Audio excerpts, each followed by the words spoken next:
My name is Daphna.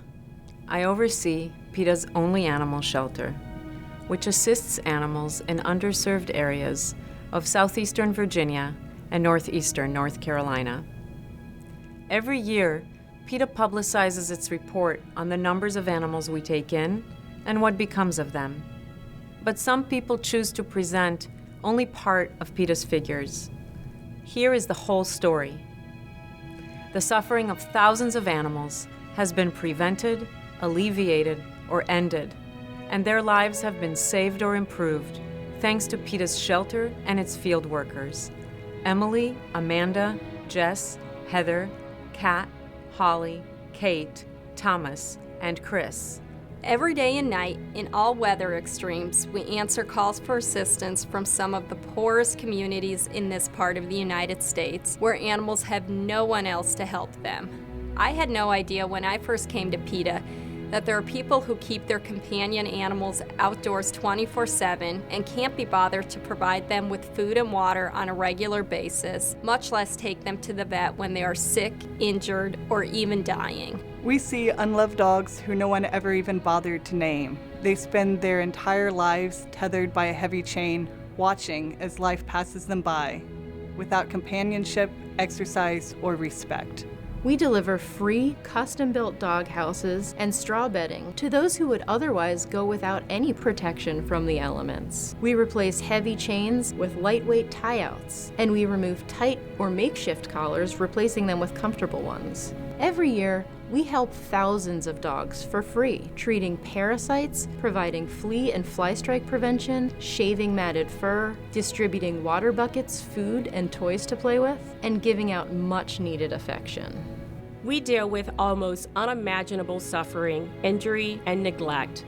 We see dogs chained without shade in the sweltering summer sun, pinned for life amid their own filth, yelled at or just forgotten. We improve their lot as best we can, try to persuade their owners to allow them to live indoors, show people how to care for them in basic ways, and offer euthanasia for those animals who are too far gone and unadoptable. In 2015, we assisted more than 20,000 animals in 252 cities. Our clinics spayed or neutered nearly 12,000 dogs and cats, all at no or low cost to the public. We took in 2,063 animals, roughly 1% of all the animals who entered Virginia shelters. We found wonderful permanent homes for 94 dogs, cats, rabbits, pigs, chickens, goats, and other animals in 2015. And they are truly forever homes because we don't just give animals away. We impose careful safeguards on adoptions. We delivered 451 adoptable animals to high-traffic shelters. We reunited lost animals with their frantic guardians. We euthanized 1,502 sick, suffering, dying, feral, aggressive, and otherwise unadoptable animals. Many came to us after being turned away by other local facilities, including many with no-kill policies, which reject unadoptable animals in order to keep their euthanasia statistics appealing, while at the same time criticizing PETA for taking in animals no one else will accept. We assisted more than 2,000 indigent families in keeping animals they were about to give up by providing free medical services, including repairing prolapsed organs, performing life-saving surgeries on dangerous uterine infections, removing tumors and ruptured growths, performing drainage surgery for hematoma and infected wounds, and treating ear, skin, and upper respiratory infections. We also counseled and helped dozens of people keep their animals by showing them how to cope with behavioral quirks, grooming challenges, house training woes, and more. And we transported more than 800 dogs and cats to and from our clinics free of charge for people who had no transportation.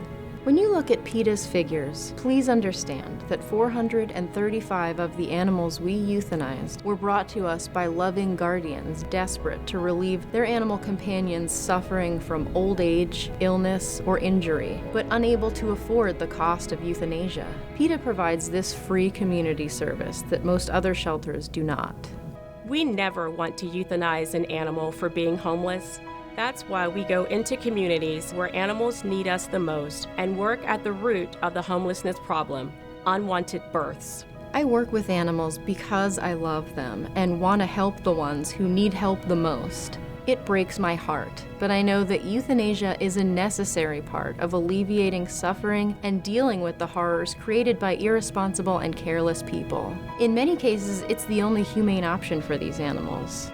Every day, PETA works hard to prevent and end cruelty, neglect, homelessness, and needless euthanasia. Please help by always choosing to adopt animals, never buy them.